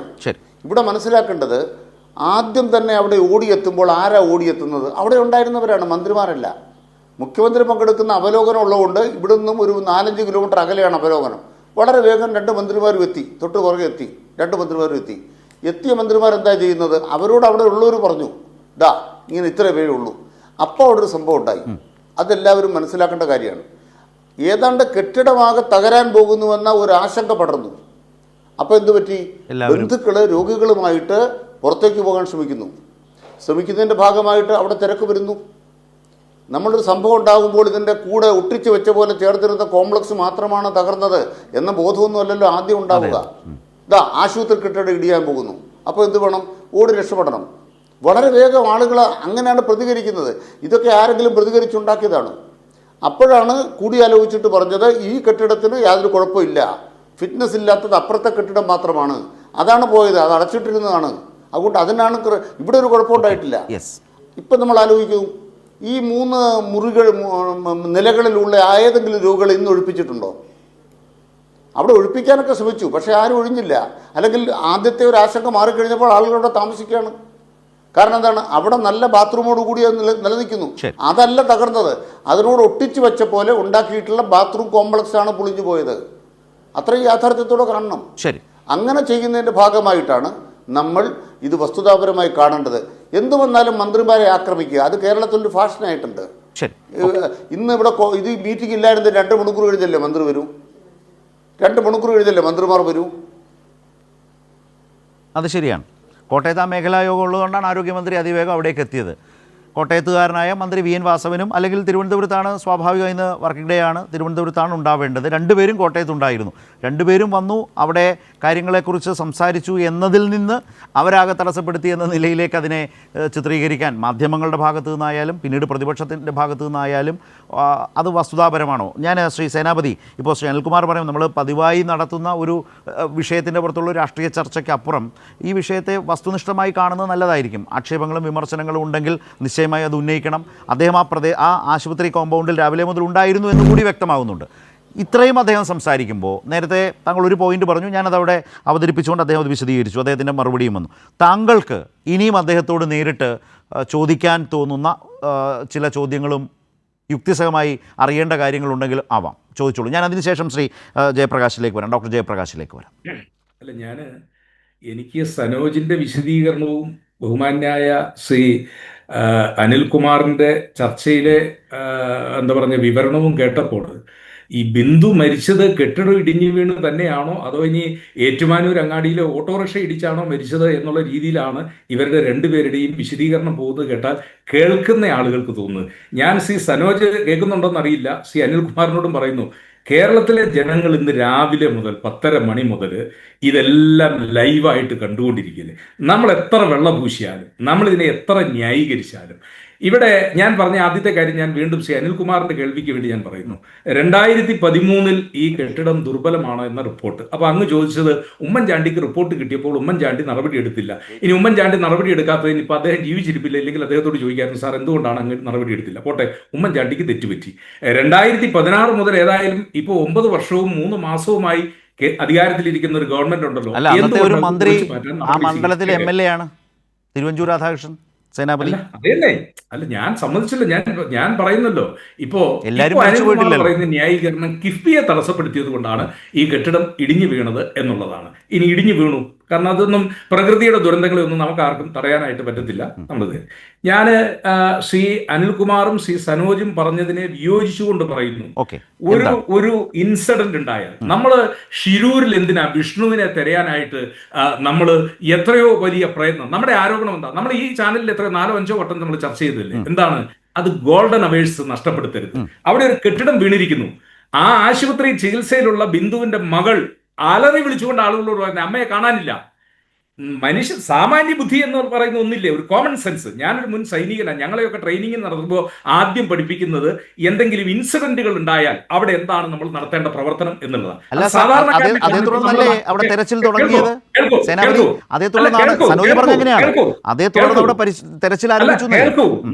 കേൾക്കൂ, നമ്മുടെ നാട്ടില് ഇപ്പോ എല്ലാ സന്നദ്ധ സംഘടനയും അതിൻ്റെ അകത്ത് പിന്നൊന്നുമില്ല, അവരെയൊക്കെ പഞ്ചായത്തിന്റെ ഒക്കെ കീഴിൽ അവർക്ക് ട്രെയിനിങ് കൊടുക്കുക. കാരണം എന്താ, നാട്ടിൽ പല ഇൻസിഡന്റ്, വെള്ളപ്പൊക്കം ഉണ്ടാകുന്നു, അല്ലെങ്കിൽ ഭൂമി കുലുക്കം ഉണ്ടാകുന്നു, മണ്ണിടിച്ചിലുണ്ടാകുന്നു. അവിടെ ഒരു രക്ഷാപ്രവർത്തനത്തിന് വേണ്ടി ആളുകളെ ട്രെയിൻ ചെയ്യുന്ന പദ്ധതി കേരളത്തിൽ മുഴുവനുണ്ട്. അത് എല്ലാ പഞ്ചായത്തുകളിലും അതിൽ ആളുകൾ, രാഷ്ട്രീയ പാർട്ടിയുടെ സന്നദ്ധ സംഘടനയുടെ ആളുകളൊക്കെ പ്രവർത്തിക്കുന്നു. അവർക്ക് ആദ്യം കൊടുക്കുന്ന ട്രെയിനിങ് എന്താണ്, ഇല്ലെങ്കിൽ അവർക്ക് ആദ്യം കൊടുക്കുന്ന മെസ്സേജ് എന്താണ്? എവിടെയെങ്കിലും ഒരു ദുരന്തമുണ്ടായാൽ അവിടെ രക്ഷാപ്രവർത്തനത്തിന് എത്തുമ്പോൾ ആ ഗോൾഡൻ അവേഴ്സിൽ നമ്മൾ ചെയ്യേണ്ടത്, ആരെങ്കിലും കുടുങ്ങിക്കിടക്കുന്നുണ്ടോ അല്ലെങ്കിൽ പരിക്ക് പറ്റിയിട്ടുണ്ടോ, അവരെ എങ്ങനെ പുറത്തെടുക്കാൻ ഇത് കഴിയും. ഇതൊരു കെട്ടിടം തകർന്നു വന്നൊരു യാഥാർത്ഥ്യം അവിടെ നിലനിൽക്കുന്നു. പോട്ടെ, അതിനകത്ത് 1-2 ആളുകൾ പരിക്ക് പറ്റി പുറത്തു വന്നവരും ഉണ്ടെന്ന് വെക്കുന്നു.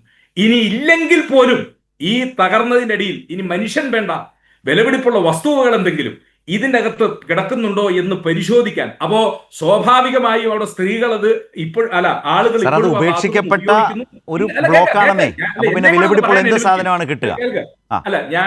ഞാൻ ശരത്തെ, ഞാൻ സിനോജ് ഇവിടെ പറഞ്ഞപ്പോഴും, ഞാൻ അനിൽകുമാർ പറഞ്ഞപ്പോഴും, അങ്ങ് പറഞ്ഞപ്പോഴും ഒന്നും ഞാനൊരു വിയോജിപ്പും പറഞ്ഞില്ലോ. ഞാൻ പറഞ്ഞില്ല, എന്നെ നിങ്ങൾക്ക് ഖണ്ഡിക്കാം, നിങ്ങൾക്ക് പറയാം സേനാപതി വേണു പറയുന്നത് തെറ്റാണ്, പറയുന്നത് നിങ്ങൾക്കത് ഖണ്ഡിക്കാം, ഞാൻ അതിനൊന്നും എതിർക്കുന്നല്ല. പക്ഷെ ഞാൻ പറയുന്നത്, അവിടെ ഒരു കെട്ടിടം അടർന്നു വീണ് അതിന്റെ ഡെബ്രീസ് കൂടിക്കിടക്കുമ്പോൾ ഇതിനകത്ത് ആരെങ്കിലും പെട്ടിട്ടുണ്ടോ എന്ന പ്രാഥമിക പരിശോധന നടത്തുന്നതിന് പകരമായി മന്ത്രിമാർ അവിടെ പ്രഖ്യാപിക്കുന്നു. അവർ വന്ന സമയത്ത് തന്നെ അവർ പ്രഖ്യാപിക്കുന്നു. അവർക്ക് കിട്ടിയ വിവരം എന്ന് പറയുന്നത് it is given by somebody. അത് അവിടുത്തെ ഒഫീഷ്യലായിട്ട് അവർക്ക് കിട്ടിയ വിവരമാണ്. അത് മെഡിക്കൽ സൂപ്രണ്ട് കൊടുത്തതായിരിക്കാം, അല്ലെങ്കിൽ സെക്യൂരിറ്റി സൂപ്പർവൈസർ കൊടുത്തതായിരിക്കാം. ഏതായാലും മന്ത്രിമാര് അവരോട് പറയുന്നത് നോബഡി ഈസ് അണ്ടർ ദ ഡെർബീസ്. ഇതിന് ഈ ഇടിഞ്ഞു വീണിരിക്കുന്ന ഇതിനടിയിൽ ഒരു മനുഷ്യനും ഇല്ല എന്നുള്ളതാണ് റിപ്പോർട്ട് കൊടുക്കുന്നത്. 2.5 മണിക്കൂർ അവിടെ തെരച്ചിൽ വൈകി ശരത്തെ. ശരി, ആ പോയിന്റ് ഒന്നുകൂടി എടുക്കാം. അനിൽകുമാർ, ക്ലിയർ, താങ്കളുടെ വാദം ക്ലിയർ ആണ്. ഒന്ന് ചോദിക്കാം അനിൽകുമാർ. അതായത് 2.5 മണിക്കൂർ തെരച്ചിൽ വൈകി എന്ന് അദ്ദേഹം വീണ്ടും ആവർത്തിച്ചു പറയുന്ന സാഹചര്യമുണ്ട്. അതുപോലെ മന്ത്രിമാർ അങ്ങനെ പറയും വിധത്തിലേക്ക് മന്ത്രിമാരെ ആരെങ്കിലും തെറ്റിദ്ധരിപ്പിച്ചോ? ഇവർക്കുള്ള ഏറ്റവും വലിയ വിമർശനവും അവരുടെ പ്രധാനപ്പെട്ട കേസും അതാണ്. ഈ നിലയിലാണ് നേരത്തെ താങ്കൾ തെരച്ചിൽ നടന്നതുമായി ബന്ധപ്പെട്ട കാര്യങ്ങളൊക്കെ പറഞ്ഞു. ഈ JCB അവിടെ എത്താനുണ്ടായിരുന്ന ബുദ്ധിമുട്ടുകൾ അതൊക്കെ കവർ ചെയ്തും പരിഹരിച്ചും അകത്തേക്ക് പോയതൊക്കെ പറഞ്ഞു. പക്ഷേ ആ പറയുന്നത് അടക്കം കണക്കാക്കിയാൽ ഇപ്പോൾ ഈ പറയുന്നത് പോലെ 2.5 മണിക്കൂറിൻ്റെ കാലതാമസം സംഭവിച്ചിട്ടുണ്ടോ? മന്ത്രിമാരെ ആരെങ്കിലും തെറ്റിദ്ധരിപ്പിച്ചിട്ടുണ്ടോ? മറുപടി.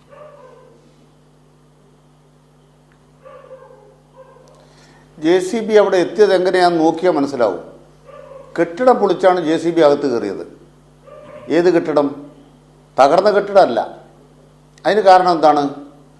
10-60 കൊല്ലം മുമ്പ് പണിത ഒരു കെട്ടിടം എന്ന് പറയുന്നത് അന്ന് വഴി സൗകര്യമില്ലാതെയാണ് അവിടെ പണിതിരിക്കുന്നത്.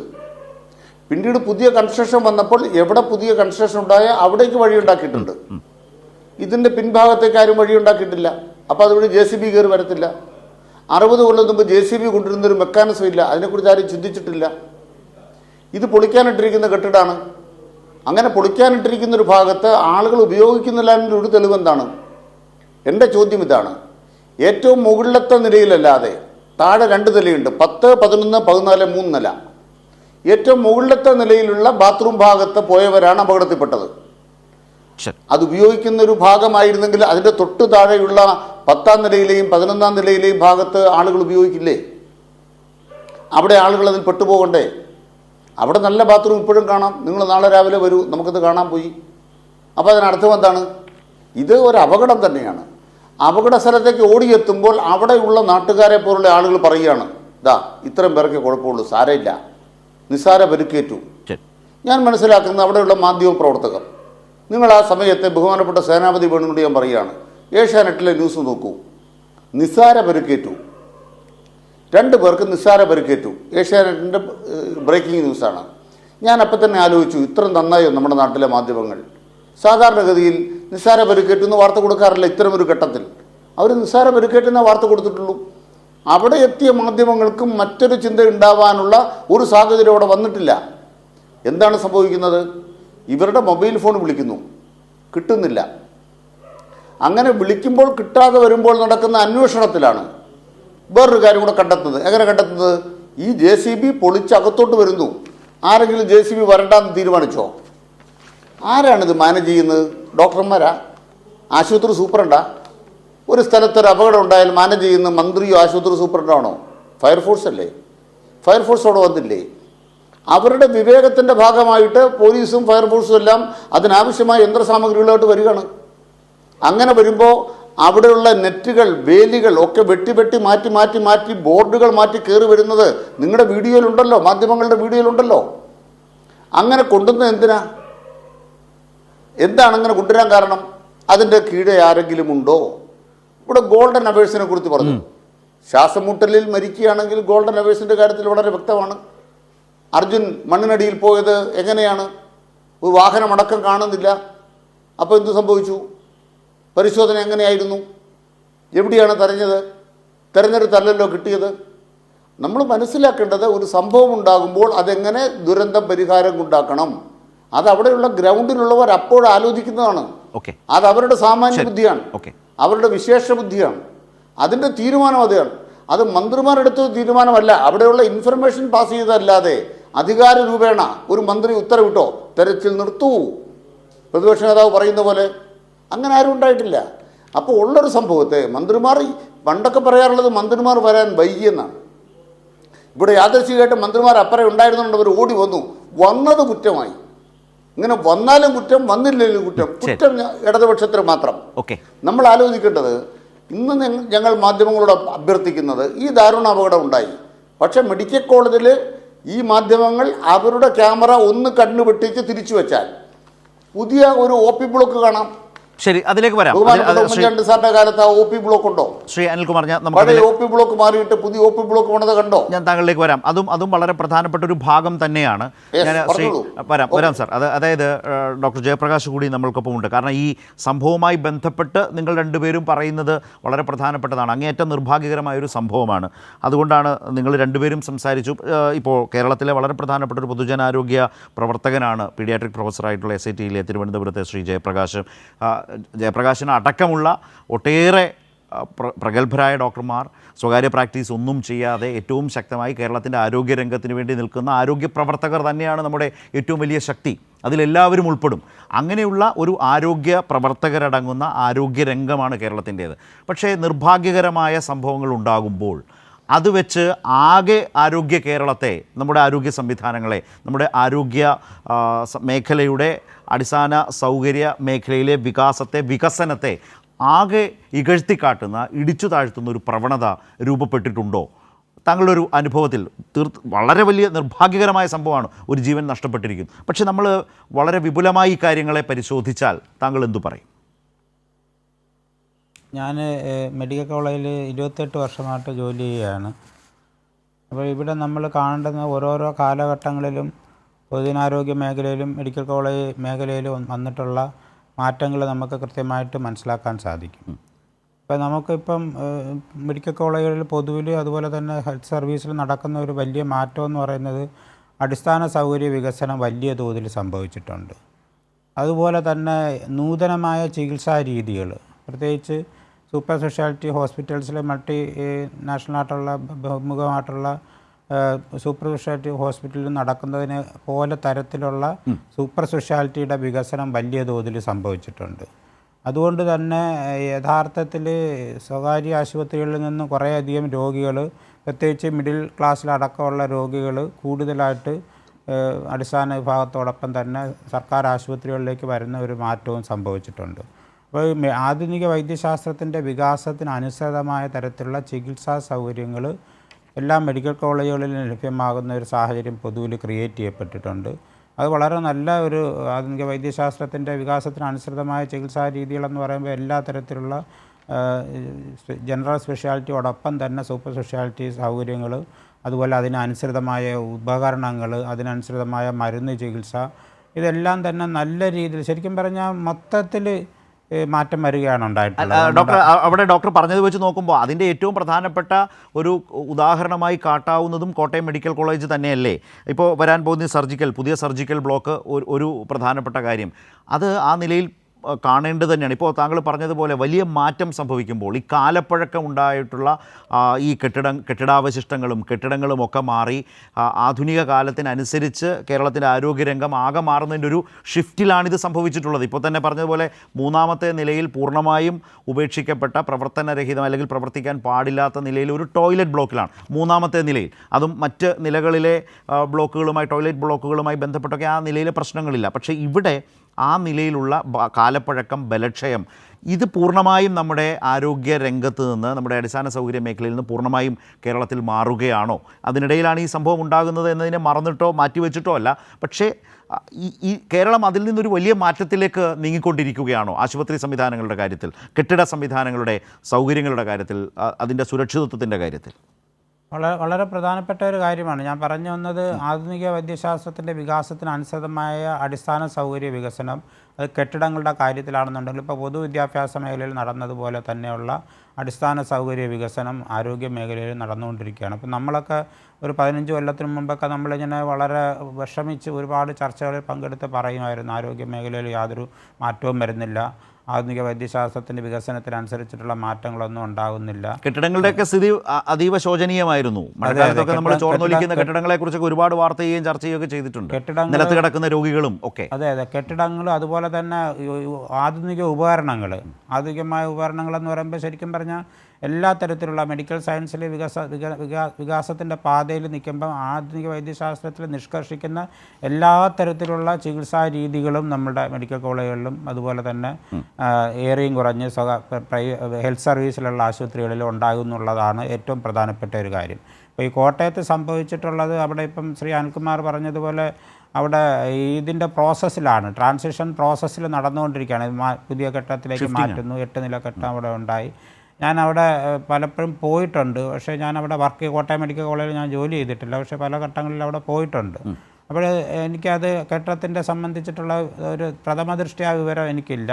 നമ്മൾ മാധ്യമങ്ങളിലൂടെ മനസ്സിലാക്കിയതാണ്. അപ്പോൾ തീർച്ചയായിട്ടും അതിൻ്റെ ഒരു പ്രോസസ്സിലിരിക്കുകയാണ്, ഒരു ട്രാൻസിഷൻ പ്രോസസ്സിൽ മൊത്തം പേഷ്യൻസിൻ്റെയും സംവിധാനങ്ങളെല്ലാം മാറ്റി സ്ഥാപിക്കുന്ന രീതിയിലുള്ള പ്രക്രിയയുടെ ഭാഗമായിട്ട് ഇരിക്കുന്ന ഒരു ട്രാൻസിഷൻ ഫേസിലാണ് ഇത്തരത്തിലുള്ള ഒരു കേരളത്തിൽ ഇത്തരം അപകടങ്ങൾ ഉണ്ടായാൽ ഡോക്ടർ, ഏതെങ്കിലും സാഹചര്യത്തിൽ ഇപ്പോൾ ഈ പറയുന്നത് പോലെ തെരച്ചിൽ തടസ്സപ്പെടുക, തെരച്ചിൽ നിർത്തിവെക്കുക, അങ്ങനെ ഒരു സംസ്കാരമോ രീതിയോ നമ്മുടെ നാട്ടിലുണ്ടോ? കോട്ടയത്ത് ആരോപിക്കുന്നത് അതാണ്. താങ്കളൊരു പൊതുജനാരോഗ്യ പ്രവർത്തകൻ എന്ന നിലയിൽ എന്തു പറയും അങ്ങനെ ഒരു ആക്ഷേപവും ആരോപണവും ഉയർന്നാൽ? താങ്കളുടെ ഒരു അനുഭവം. അങ്ങനെ ആക്ഷേപം ഉയരുന്നതിനകത്ത് അർത്ഥമില്ല എന്നുള്ളതാണ്. അത് യഥാർത്ഥത്തിൽ നമ്മൾ ഏറ്റവും അവസാനം വരെയുള്ള സെർച്ചിങ് നടത്തി ആരെങ്കിലും അതിൽ പെട്ടിട്ടുണ്ടോ, അറിയപ്പെടാതെ പെട്ടിട്ടുണ്ടോ എന്നടക്കമുള്ള സെർച്ചിങ് നടത്തി പരിശോധന നടത്തി കണ്ടെത്തുന്ന രീതിയാണ് പൊതുവിൽ ഈ പറഞ്ഞ ഡിസാസ്റ്റർ മാനേജ്മെൻറ്റ്, ദുരന്ത നിവാരണത്തിൻ്റെ പ്രത്യേകമായിട്ടുള്ള സേനയുടെയും പ്രവർത്തകരുടെയും സ്വഭാവ രീതി. അതുകൊണ്ട് ഇവിടെ നമ്മൾ സ്വാഭാവികമായിട്ടും ഇവിടെ ഒരു പാവപ്പെട്ട ഒരു അമ്മ മരിച്ചുപോയി, കുട്ടിയുടെ അമ്മയാണ് മരിച്ചത്. അവർ ആ ടോയ്ലറ്റ് ഉപയോഗിക്കുകയും ചെയ്തു. അപ്പോൾ ഇവിടെ പറഞ്ഞത് കേട്ടപ്പോൾ എനിക്ക് മനസ്സിലായത്, റിപ്പോർട്ട് ചെയ്തെല്ലാം സൂക്ഷിച്ച് നോക്കിയപ്പോഴും മനസ്സിലായത്, അവിടെ ഇപ്പോൾ നിലവിൽ ആക്റ്റീവായിട്ടുള്ള ആ പഴയ കെട്ടിടത്തിൽ പ്രവർത്തനങ്ങൾ നടക്കുന്നില്ല. പക്ഷേ ചില രോഗികൾ അവിടുത്തെ ബാത്റൂം ഉപയോഗിക്കാൻ വേണ്ടി സൗകര്യത്തിന് വേണ്ടിയായിരിക്കും, തിരക്കിൻ്റെ നിന്ന് ഒഴിവാകുന്നതിന് വേണ്ടിയായിരിക്കും അങ്ങനെ പോയതാണ്. അത് അവരെ കുറ്റം പറയാൻ കഴിയത്തില്ല. നമ്മൾ അത്തരം ഒരു സാഹചര്യത്തിൽ പെടുകയാണെങ്കിൽ നമ്മൾ തിരക്കിൽ ഒഴിവാക്കി നമ്മളും ചിലപ്പോൾ അതിന് പോകേണ്ടി വരും. അതൊക്കെ സ്വാഭാവികമാണ്. അപ്പോൾ അത് തീർച്ചയായിട്ടും അതിൻ്റെ തുടർന്നുള്ള പ്രവർത്തനങ്ങൾ എത്രത്തോളം നല്ല രീതിയിൽ നടന്നു എന്നുള്ളതാണ്. ഇപ്പം മുഖ്യമന്ത്രി അടക്കം അവിടെ വന്ന് കാര്യങ്ങൾ വിലയിരുത്തി, മന്ത്രിമാർ, ബഹുമാനപ്പെട്ട ആരോഗ്യമന്ത്രിയും അതുപോലെ അവിടുത്തെ മന്ത്രിയും വിലയിരുത്തി ഇടപെടൽ നടക്കുന്നു, അങ്ങനെ നടന്നുകൊണ്ടിരിക്കുന്നു. അപ്പോൾ ദൗർഭാഗ്യകരമായിട്ടുള്ള ഒരു സംഭവമാണ് ഒരു അമ്മ മരിച്ചുപോയി എന്നുള്ളത്.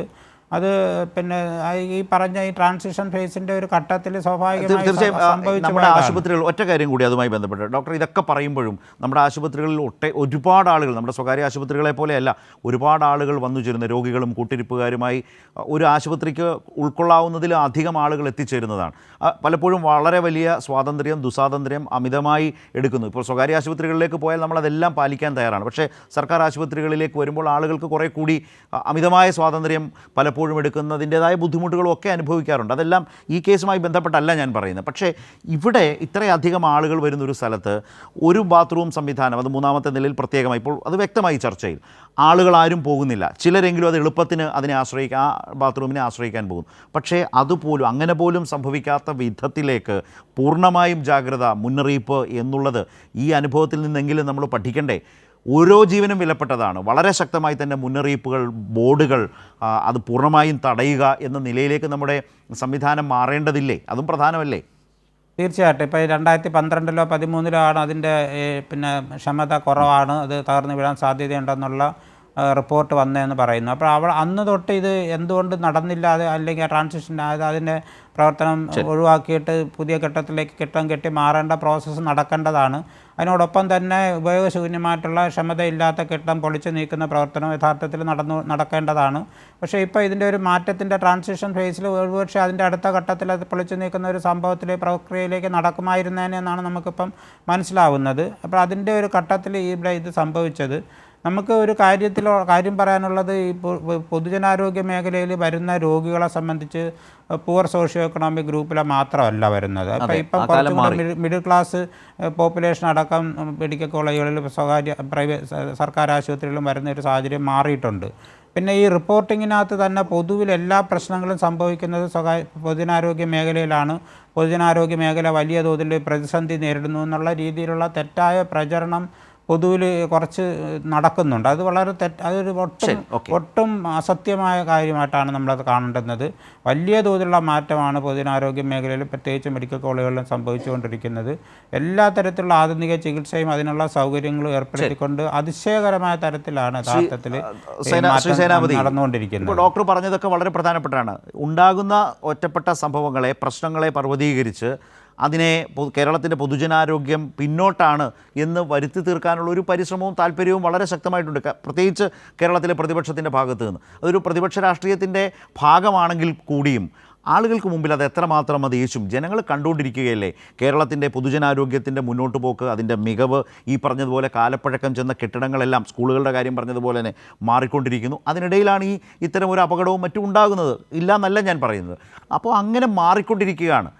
അപ്പോൾ നമ്മളെപ്പോഴും പറയുന്ന പോലെ സ്കൂളുകളുടെ കാര്യത്തിൽ വന്ന പോലെ തന്നെ ആശുപത്രികൾ മാറിക്കൊണ്ടിരിക്കുന്നു. മികച്ച ചികിത്സ, അതിന് പറ്റുന്ന ആശുപത്രി കെട്ടിടങ്ങൾ, അതിനുവേണ്ട ഉപകരണ സംവിധാനങ്ങളെല്ലാം ഒരുക്കുന്നു. ഇതിനെ കണ്ടില്ല എന്ന് നടിച്ച് നിങ്ങൾക്ക് ഈ വാദം എത്ര കാലം മുന്നോട്ട് കൊണ്ടുപോകാൻ കഴിയും? എനിക്ക് ഡോക്ടർ ജയപ്രകാശ് ഇവിടെ സംസാരിച്ചു തുടങ്ങിയപ്പോൾ വളരെ കൗതുകമാണ് തോന്നിയത്. ഞാൻ ഓർത്തെ അദ്ദേഹം കോട്ടയം മെഡിക്കൽ കോളേജിലെ ഡോക്ടറും ഈ സംഭവം നേരിട്ട് കണ്ട ഏതെങ്കിലും ഡോക്ടർ അതിന്റെ ഒരു വിവരണമാണ് എന്നുള്ളതാണ്. ഡോക്ടർ വൈദ്യശാസ്ത്രത്തിന്റെ വികാസത്തെയും പരിണാമത്തെയും അതിന്റെ ഭാവിയെയും പറഞ്ഞില്ല കേട്ടോ. അല്ല അദ്ദേഹം പറഞ്ഞില്ല, അദ്ദേഹം പറഞ്ഞിട്ടില്ല അങ്ങനെ. അല്ല അതെ അദ്ദേഹം അല്ല കണ്ടില്ല എന്ന് തന്നെയാ പറഞ്ഞു. എനിക്കറിയില്ല. അദ്ദേഹം ഇവിടെ സൂചിപ്പിച്ചത് വൈദ്യശാസ്ത്രത്തിന്റെ വികാസവും പരിണാമവും എന്ന വിഷയത്തെ കുറിച്ചാണ്. ഇവിടെ നമ്മൾ സംസാരിക്കുന്നത് ബിന്ദു എന്നൊരു പാവപ്പെട്ട വനിത, അവര് കെട്ടിടത്തിനടിയിൽ പോയി ശ്വാസം മുട്ടി മരിക്കുന്നു. അവരെ രക്ഷിക്കുന്നതിന് വേണ്ടി ഉചിതമായ സമയത്ത് നടപടികൾ സ്വീകരിച്ചോ എന്നുള്ളതാണ് സാർ ഇവിടുത്തെ നമ്മുടെ ചർച്ചയുടെ വിഷയം. ആ ചർച്ചയിൽ നമ്മൾ നിൽക്കുന്നു. അപ്പോൾ ടോയ്ലറ്റ് ബ്ലോക്ക് ഉപയോഗിക്കുന്നില്ല എന്നുള്ളതാണ്. ഇന്ന് ഞാനിപ്പോ ഈ ചർച്ചയിലേക്ക് വരുന്നതിന് മുമ്പ് വാർത്ത കേൾക്കുന്നത് ഇവിടുത്തെ ഒരു മെഡിക്കൽ വിദ്യാർത്ഥി, 4ാം വർഷം മെഡിക്കൽ വിദ്യാർത്ഥി പറയുന്നത് ഇതിന്റെ വലതുഭാഗം, ഇത് ടോയ്ലറ്റ് ബ്ലോക്ക് ഉപയോഗിക്കുന്നു എന്ന് മാത്രമല്ല, ഇതിന്റെ വലതുഭാഗത്ത് രോഗികളെ അഡ്മിറ്റ് ചെയ്തിരിക്കുകയും ബൈസ്റ്റാൻഡേഴ്സ് ഒക്കെ താമസിക്കുന്നതാണ്. ആ ഭാഗമാണ് അടർന്നു വീണത് എങ്കിൽ ഇതിന്റെ ഒരു ഭയാനകത, ഭീകരത എത്രമാത്രം ആകുമായിരുന്നു എന്നുള്ളതാണ് അദ്ദേഹം ചോദിച്ചത്. അപ്പോ ഇവിടെ അതേക്കുറിച്ച് അനിൽകുമാർ സംസാരിച്ചു. അനിൽകുമാർ പറഞ്ഞത് ആ വാർഡുകൾ, ആ 3 നമ്പറിട്ട വാർഡുകളെ കുറിച്ചും 10, 11, 14 ആണെന്ന് തോന്നുന്നു, അതേക്കുറിച്ച് അദ്ദേഹം പറഞ്ഞു. ആ വാർഡുകൾക്ക് അങ്ങനെ ആശങ്കയില്ല. അങ്ങ് പറഞ്ഞ ഒരു കാര്യത്തിൽ ഒരു വസ്തുതാപരമായ വിഷയം, കോട്ടയം മെഡിക്കൽ കോളേജ് ഇരിക്കുന്ന ഞാൻ പറയാൻ ശ്രമിച്ചത് തിരുവഞ്ചൂർ അല്ല, കോട്ടയം അസംബ്ലി അല്ല, കോട്ടയം മെഡിക്കൽ കോളേജ് ഏറ്റുമാനൂരാണ്. കീഴിലാണോന്ന് പുള്ളി അങ്ങ് ഭംഗ്യം തരാണെന്ന് പറഞ്ഞു. അല്ല ഞാനത് ആർപ്പൂക്കരയാണ്. ഞാനത് അക്സെപ്റ്റ് ചെയ്തു. ശരിയാണ്. ഞാൻ പറയുന്നത് കൂടി ഒന്ന് കേൾക്കാൻ അങ്ങ് തയ്യാറാകണം. ഞാൻ പറയാൻ ശ്രമിച്ചത് ഉമ്മൻചാണ്ടി സാർ മരിച്ചു പോയിട്ടില്ലായിരുന്നുവെങ്കിൽ ചോദിക്കാം എന്ന് പറഞ്ഞപ്പോൾ ഞാൻ പറഞ്ഞു എല്ലാവരും മരിച്ചു പോയിട്ടില്ലല്ലോ. അന്ന് ആ മന്ത്രിസഭയിൽ ഉണ്ടായിരുന്നയാളാണ് തിരുവഞ്ചൂർ എന്നാണ് ഞാൻ പറഞ്ഞത്. കോട്ടയത്തെ MLA, ഇപ്പോൾ കോട്ടയത്തെ നിയമസഭാംഗമാണ്. സ്വാഭാവികമായി ആ നിലയിൽ അത് താരതമ്യം ചെയ്താൽ മെഡിക്കൽ കോളേജ് ഇരിക്കുന്നിടത്തതാണ് എന്ന നിലയിൽ അതിനെ തോന്നാം. അങ്ങനെയല്ല ഞാൻ പറഞ്ഞത്. ആ മന്ത്രിസഭയിലെ മുഖ്യമന്ത്രി ഇന്ന് ജീവിച്ചിരിപ്പില്ലെങ്കിലും വളരെ പ്രധാനപ്പെട്ട കോൺഗ്രസ് നേതാവും മന്ത്രിയുമായിരുന്ന തിരുവഞ്ചൂർ രാധാകൃഷ്ണൻ എന്നേ ഞാൻ പറഞ്ഞുള്ളൂ. അങ്ങനെ എടുത്താൽ മതി. ഞങ്ങൾ 16 അധികാരത്തിൽ നിന്ന് പുറത്തു പോയില്ലേ ശരത്തെ? 16 ശേഷം എത്രയോ വെള്ളം നമ്മുടെ നാട്ടിൽ നദികളിൽ കൂടി ഒഴുകി. 536 കോടിയുടെ കെട്ടിടങ്ങളും കോട്ടയം മെഡിക്കൽ കോളേജിന്റെ കഴിഞ്ഞ 10 വർഷത്തെ മാറ്റവും വികസനവും ഒന്ന് കണ്ടു നോക്കണം സാർ. അത് ചില്ലറ കാര്യമാണോ? അല്ല അതല്ലല്ലോ നമ്മുടെ വിഷയം. കോട്ടയം മെഡിക്കൽ കോളേജിലെ നമ്മുടെ വിഷയം കോട്ടയം മെഡിക്കൽ കോളേജിലെ 2013 എന്താ പറഞ്ഞ തുടർന്ന് ഉപയോഗിക്കാൻ കഴിയില്ല, ഇത് ഉപയോഗശൂന്യമായ കെട്ടിടമാണ്, അപകട നിലയിലുള്ള കെട്ടിടമാണ് എന്ന് റിപ്പോർട്ട് കൊടുത്ത ഒരു കെട്ടിടം. ആ കെട്ടിടം ഇപ്പോഴും ഉപയോഗിച്ച് അത് തകർന്നു വീണ് അവിടെ ചികിത്സയ്ക്ക് വന്ന ഒരു കുട്ടി, ആ കുട്ടിയുടെ അമ്മ ദാരുണമായി മരണപ്പെട്ടിരിക്കുന്ന ഒരു സംഭവം. ആ മരണത്തിന് ആരുത്തരവാദി? എന്തുകൊണ്ട് അവിടെ തെരച്ചിൽ നടപടികൾ വൈകി? തെരച്ചിൽ നടപടികൾ വൈകാനുള്ള കാരണമെന്ത്? ആരാണ് അതിന് തടസ്സമുണ്ടാക്കിയത്? JCB വരാത്തോടത്തെന്താ? ഇപ്പൊ JCB വരാത്തോടത്ത് ഒരിടത്തും തെരച്ചിൽ നടക്കിയല്ലേ നമ്മുടെ നാട്ടിൽ? ഇപ്പൊ അനിൽകുമാറിന്റെ, അങ്ങയുടെയും സനോജിന്റെയും വർത്തമാനം കേട്ട് കഴിഞ്ഞാൽ JCB ഇല്ലാത്തോടത്ത് തെരച്ചിലൊന്നും നടക്കിയല്ലോ. JCB കയറിപ്പോവാത്ത സ്ഥലങ്ങളിലൊക്കെ തെരച്ചിൽ നടക്കും സാർ. JCB ഒക്കെ വരുന്നത് ഇത് വീണതിന് എത്രയോ സമയങ്ങൾക്ക് ശേഷമാണ്. ഇതെല്ലാം ലൈവായി ആളുകൾ കണ്ടുകൊണ്ടിരിക്കുകയല്ലേ. നമുക്ക് ആരെയെങ്കിലും മറക്കാനായിട്ട് പറ്റുമോ ഈ ആധുനിക കാലഘട്ടത്തിൽ? നമുക്ക് വരാം. നേരത്തെ അനിൽകുമാറും അതിന് അദ്ദേഹത്തിൻ്റെ വിശദീകരണം തന്നു. താങ്കളുടേതായ ഭാഗത്തു നിന്നുള്ള ആ ഒരു വിമർശനം ആവർത്തിക്കുകയാണ്. നമ്മൾ പറഞ്ഞ പോയിന്റ് തന്നെ ആയതുകൊണ്ടാണ്. ശ്രീ അനിൽകുമാർ, അദ്ദേഹം പറഞ്ഞൊരു പ്രധാനപ്പെട്ട കാര്യം, ഇതൊക്കെ ജനം ലൈവായി കണ്ടുകൊണ്ടിരിക്കുകയാണ്, എങ്ങനെയൊക്കെ വിശദീകരിച്ചാലും എന്ന് കേട്ട് കാണുമല്ലോ താങ്കൾ. അതായത് അദ്ദേഹം പറയുന്നത് ഉപേക്ഷിക്കപ്പെട്ടു എന്ന് താങ്കൾ വിശദീകരിച്ചു വെച്ച ആ കെട്ടിടം ഇപ്പോഴും ഉപയോഗിക്കുന്നു എന്ന് അദ്ദേഹത്തിന് പറയാൻ കഴിയുന്നത് അതിൽ നിന്ന് ആ കെട്ടിടം തകർന്നപ്പോൾ അതിനടിയിൽപ്പെട്ട് ഒരു സ്ത്രീ മരണപ്പെട്ടു എന്നുള്ളത് കൊണ്ടാണ്. ആ പോയിന്റിൽ തന്നെയാണ് സേനാപതി നിൽക്കുന്നത് ഇപ്പോൾ. അല്ല, ഞാൻ ആദ്യമേ തന്നെ പറഞ്ഞ് മനസ്സിലാക്കിയൊരു കാര്യം, കെട്ടിടത്തിന് പുറത്ത് ഒരു കോംപ്ലക്സ് ആയിട്ട് അഡീഷണലായിട്ട് പണിത ഭാഗമാണ് ബാത്റൂം കോംപ്ലക്സ്. അത് പോയാൽ മനസ്സിലാകും. അതായത് ദീർഘചതുരാകൃതിയിൽ കെട്ടിടം നിൽക്കുന്നു. അതിൻ്റെ സൈഡിൽ 3 നിലയിൽ തന്നെ ഈ 3 നിലകൾക്ക് പൊരുത്തപ്പെടുന്ന വിധം ബാത്റൂം കോംപ്ലക്സ് ഉണ്ടാക്കിയിരിക്കുന്നു. ബാത്റൂം കോംപ്ലക്സ് ആണ് തകർന്നു. യഥാർത്ഥത്തിൽ ഡിസ്മാൻഡിൽ ചെയ്യണമെന്ന് അന്ന് 2013 തന്നെ നിർദ്ദേശിച്ചിരുന്നത്. അല്ലാണ്ട് ഇപ്പോൾ ഈ മാറ്റിയ ഈ വാർഡുകളല്ല, 10, 11, 14 വാർഡുകളല്ല, ആ വാർഡുകൾ തകർന്നിട്ടില്ല. ആ വാർഡുകളിൽ രോഗികൾ എന്ന് പറയുന്നത് ഉണ്ടായിരുന്നു. അവരിപ്പോഴും അവിടെയുണ്ട്. നാളെ വരെ മാറ്റാൻ പോകുന്നുള്ളൂ. കെട്ടിടമാകെ തകർന്നു. ആ കെട്ടിടമാകെ ഡിസ്മാൻഡിൽ ചെയ്യണമെന്ന് ഒരു നിർദ്ദേശം വന്നിട്ടില്ല. പക്ഷേ സംസ്ഥാന സർക്കാർ എല്ലാ കെട്ടിടങ്ങളും നവീകരിക്കുന്നു. ഇവിടെ ബഹുമാനപ്പെട്ട ജയപ്രകാശ് ഡോക്ടർ ആധുനികതയെക്കുറിച്ച് പറഞ്ഞപ്പം എന്താ ആധുനികത വേണ്ടേ? പഴയ കാലത്തെ ഹാർട്ട് സർജറി മതിയോ? നിങ്ങൾ കോട്ടയം മെഡിക്കൽ കോളേജ് നിങ്ങൾ നോക്കിയാൽ നമ്മളവിടെ ഒരു പുതിയ ബ്ലോക്ക് വരികയാണ് കാർഡിയോ തൊറാസിക് സർജറിക്ക്. ഇപ്പോൾ ഒരെണ്ണമുണ്ട്, കാർഡിയോളജി ബ്ലോക്കുണ്ട്, നമ്പർ 2 വരികയാണ്. അത്രത്തോളം പേഷ്യൻസിനെ ഉൾക്കൊള്ളുകയാണ്. അവിടെ തന്നെ പുതിയ കാഷ്വാലിറ്റിയുടെ കാര്യം ഞാൻ പറഞ്ഞു. സൂപ്പർ സ്പെഷ്യാലിറ്റി ബ്ലോക്ക് 6 നില കോട്ടയത്തെ മെഡിക്കൽ കോളേജിൽ സൂപ്പർ സ്പെഷ്യാലിറ്റി ബ്ലോക്ക് ഉണ്ടാക്കാൻ പോവാണ്. അതിനാവശ്യമായ യന്ത്രങ്ങൾ അവിടെ കൊണ്ടുവരികയാണ്. അതിനാണ് പണം അനുവദിച്ചിരിക്കുന്നത്. അതിന് കെട്ടിട നിർമ്മാണം പൂർത്തിയായിക്കൊണ്ടിരിക്കുകയാണ്. അതുപോലെ തന്നെ സെൻട്രൽ സ്റ്റോർ ഏറ്റവും ആധുനീകരിച്ച് നിർമ്മിച്ചു കഴിഞ്ഞു. വിവിധ യൂണിറ്റുകൾ. പഴയതൊന്നും ഉണ്ടാവില്ല. ഒരു 2-3 കൊല്ലക്കാലം കഴിഞ്ഞാൽ പഴയതൊന്നും കോട്ടയം മെഡിക്കൽ കോളേജിൽ ഉണ്ടാവില്ല. ഇതൊരു ട്രാൻസിഷൻ പീരീഡാണ്. ആ പീരീഡിനകത്ത് ഇപ്രകാരം ഡയലാപ്പിലേറ്റഡ് ആയ കാര്യങ്ങൾ അവിടുന്ന് മാറ്റണമെങ്കിൽ നിരവധി നടപടിക്രമങ്ങളുണ്ട്. ഉടനെ ഇതെല്ലാം ലേലം ചെയ്യണം, അതിനെല്ലാം വില കണക്കിടണം. ഉദ്യോഗസ്ഥന്മാർ ആ കുസറാപ്പള്ളിക്ക് പോകത്തില്ല. അങ്ങനത്തെ പ്രശ്നങ്ങളൊക്കെ ഉണ്ട്. കാരണം ഇതൊക്കെ ലേലം ചെയ്ത് വിൽക്കുമ്പോഴേ നമ്മുടെ പെൻഷൻ്റെ കണക്കിലെഴുതുന്നുള്ളതുകൊണ്ട് ഉദ്യോഗസ്ഥന്മാർക്ക് മടിയുണ്ട്. കുറേ ചട്ടവട്ടങ്ങളുടെ പ്രശ്നങ്ങളുണ്ട്. ഇതെല്ലാം പരിഹരിക്കേണ്ടതുണ്ട്. ഇതിനെല്ലാം ഉത്തരവെന്ന് പറയുന്നത് ഒരു പാവപ്പെട്ട ബിന്ദു എന്ന് പറയുന്നൊരു വീട്ടമ്മയ്ക്ക് ഉണ്ടായ ദാരുണാന്ത്യം. അത് വളരെ ഗുരുതരമായ പ്രശ്നമാണ്. അവർക്ക് സംസ്ഥാന സർക്കാർ അടിയന്തരമായി സഹായധനം നൽകേണ്ടതാണ്. അങ്ങനെ ചെയ്യുന്നൊരു സർക്കാരാണ്. അതുകൊണ്ട് തന്നെ അവരോടൊപ്പം നിന്ന്, ആ കുടുംബത്തോടൊപ്പം നിന്ന്, ഇതൊരു ഒരു ട്രാൻസിഷൻ ഘട്ടത്തിലുണ്ടായ ഒരു ദുരന്തം എന്ന നിലയ്ക്ക് ദുരന്തത്തെ ദുരന്തമായി കണ്ടതിന് പകരം പ്രതിപക്ഷം ദുരന്തമായി മാറുന്ന അനുഭവമാണ് കേരളത്തിൽ കണ്ടുകൊണ്ടിരിക്കുന്നത്. ഡോക്ടർ ജയപ്രകാശ്, വളരെ ചുരുക്കം വാക്കുകളിൽ, അതായത് കേരളത്തിലെ ആരോഗ്യരംഗത്തിൻ്റെ ഈ ഒരു മാറ്റം, ട്രാൻസിഷൻ, പരിണാമം എന്നുള്ളത്, ആധുനികതയിലേക്കുള്ള ഒരു വലിയ മാറ്റം, അത് തടഞ്ഞു നിർത്താൻ ആരെക്കൊണ്ടും കഴിയില്ല എന്നതൊരു വസ്തുതയാണ്. ഇല്ല, ഇത് വളരെ ഡ്രാസ്റ്റിക് ആയിട്ടുള്ള മാറ്റമാണ്. പൊതുവിൽ നമ്മൾ ആധുനിക ചികിത്സാ രീതികളും സൂപ്പർ സ്പെഷ്യാലിറ്റി അടക്കമുള്ള സൗകര്യങ്ങളും വന്നുകൊണ്ടിരിക്കുന്നത്. അത് ആർക്കും നമുക്ക് തടയാൻ കഴിയത്തില്ല. മാത്രമല്ല, ജനങ്ങൾ ഇത് സ്വീകരിക്കുന്നുണ്ട്. അതുകൊണ്ടാണ് പ്രത്യേകിച്ച് വരാതിരിക്കുന്ന ഒരു മിഡിൽ ക്ലാസ് പോപ്പുലേഷൻ്റെ ഒരു സെക്ഷൻ ഓഫ് മിഡിൽ ക്ലാസ് പോപ്പുലേഷനും കൂടെ കൂടുതലായിട്ട് അട്രാക്റ്റഡ് ആയി വരുന്ന ഒരു സാഹചര്യമുണ്ട്. പിന്നെ ഈ മീഡിയകളിൽ ഇത്തരത്തിലുള്ള ചർച്ചകൾ നടക്കുമ്പോഴത്തേക്ക് ഈ ഗവൺമെൻറ് ആശുപത്രികളിലും ഗവൺമെൻറ് മെഡിക്കൽ കോളേജുകളിലും പ്രശ്നങ്ങൾ വളരെ ഡീറ്റെയിൽഡായിട്ട് ആശുപത്രിയുടെ ഡോക്ടറുടെയും പേരും ആശുപത്രിയുടെയൊക്കെ പേരടക്കം റിപ്പോർട്ട് ചെയ്യും. പക്ഷേ സ്വകാര്യ ആശുപത്രികളെ സംബന്ധിച്ചിടത്തോളം അത്തരത്തിലുള്ള ഒരു പേരോ ആശുപത്രിയുടെ പേരോ ഒന്നും പുറത്തു വരുത്തതേ ഇല്ല. അപ്പോൾ അങ്ങനെ വരുമ്പോഴത്തേക്ക് ഇത്തരം ചർച്ചകളിലൂടെ ഈ ഗവൺമെൻറ് സംവിധാനത്തിൽ, പൊതുജനാരോഗ്യ സംവിധാനത്തിൽ വലിയ വെല്ലുവിളി നേടുന്നു എന്നുള്ള തെറ്റായ ഒരു തോന്നൽ സമൂഹത്തിൽ സൃഷ്ടിക്കുന്നതിനത് കാരണമായി തീരുന്നുണ്ട്. നമുക്കത് കണ്ട് മിണ്ടാതിരിക്കാൻ പറ്റത്തില്ല. അങ്ങനെയല്ല, വളരെ ശരിയായ തരത്തിലുള്ള മാറ്റങ്ങളാണ്, ആധുനികമായിട്ടുള്ള മാറ്റങ്ങളാണ് വന്നുകൊണ്ടിരിക്കുന്നത്. അത് ജനങ്ങളത് സ്വീകരിക്കുന്നുമുണ്ട്. അത് ജനങ്ങൾക്ക് അതിൻ്റെ അനുസരിച്ചിട്ടുള്ള സർവീസ് കിട്ടുന്നുമുണ്ട്. അതുകൊണ്ട് നമ്മൾ ഇതൊക്കെ ചർച്ച ചെയ്യുമ്പോഴത്തേക്ക് പൊതുജനാരോഗ്യ സംവിധാനം പൂർണ്ണമായി അവതാളത്തിലാണെന്നുള്ള തോന്നൽ ക്രിയേറ്റ് ചെയ്യപ്പെടരുതെന്നുള്ള ഒരു താല്പര്യം ഉള്ളത് കൊണ്ടുകൂടിയാണ് ഞാൻ ഈ ചർച്ചയിൽ പങ്കെടുത്ത് വരാനായിട്ട് വന്നത്. മനസ്സിലാവുന്നുണ്ട് ഡോക്ടർ. ശ്രീ സേനാപതി, ഇപ്പോൾ നേരത്തെ അനിൽകുമാർ പറഞ്ഞതുപോലെ ബിന്ദുവിൻ്റെ കുടുംബത്തിന് സഹായധനം ലഭിക്കേണ്ടതുണ്ട്, നൽകേണ്ടതുണ്ട്. ആ നിലയിൽ സർക്കാർ അതിന് തയ്യാറാകും, സന്നദ്ധമാകുമെന്ന പ്രത്യാശയാണ് അദ്ദേഹം പങ്കുവച്ചത്. ആ ഒരു താല്പര്യത്തോടു കൂടി നമുക്ക് ഈ ചർച്ച അവസാനിപ്പിക്കാമോ? സഹായധനമൊക്കെ കൊടുക്കണം. ഇലക്ട്രിക് വയർ അല്ലെങ്കിൽ ലൈൻ പൊട്ടി ആളുകൾ നാട്ടിൽ മരണപ്പെട്ട് കഴിഞ്ഞാൽ അത് ദുരന്തമായിട്ടല്ല, അതിന് റെസ്പോൺസിബിൾ ആയ ആളുകളുടെ പേരിൽ ക്രിമിനൽ കേസ് എടുക്കും. പഴയ IPC പറയാൻ എളുപ്പമായത് ആളുകൾക്ക് മനസ്സിലാകും.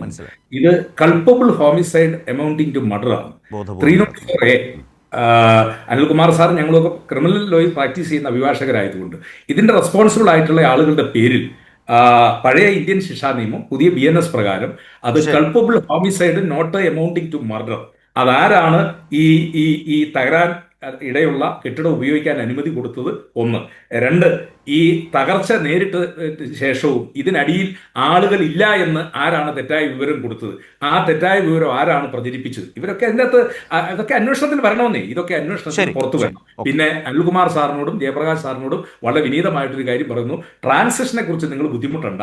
അടുത്ത മെയ് മാസം 2026 മെയ് മാസം കഴിയുമ്പോഴേക്കും ഞങ്ങൾ ഇതൊക്കെ വളരെ ഭംഗിയായി ഈ ട്രാൻസിഷനും ഈ ആധുനികവൽക്കരണവും ഒക്കെ നിങ്ങളെയൊക്കെ അത്ഭുതപ്പെടുത്തുന്ന രീതിയിൽ ഞങ്ങൾ ഒരു 9 മാസവും കൂടെ നിങ്ങളൊന്ന് വെയിറ്റ് ചെയ്യണം എന്ന് മാത്രമാണ് ഇവര് രണ്ടുപേരോടും എനിക്ക് സേനാപതി അഭ്യർത്ഥിക്കാനുള്ളത്. ഏറ്റുമാനൂർ പോലീസ് ഓക്കെ, ഇന്നൊരു സരസനായ സുഹൃത്തൊരു കാര്യം പറഞ്ഞു. അതായത് 88 ലക്ഷം രൂപ പിരിച്ച് ഈ അവിടെ ഈ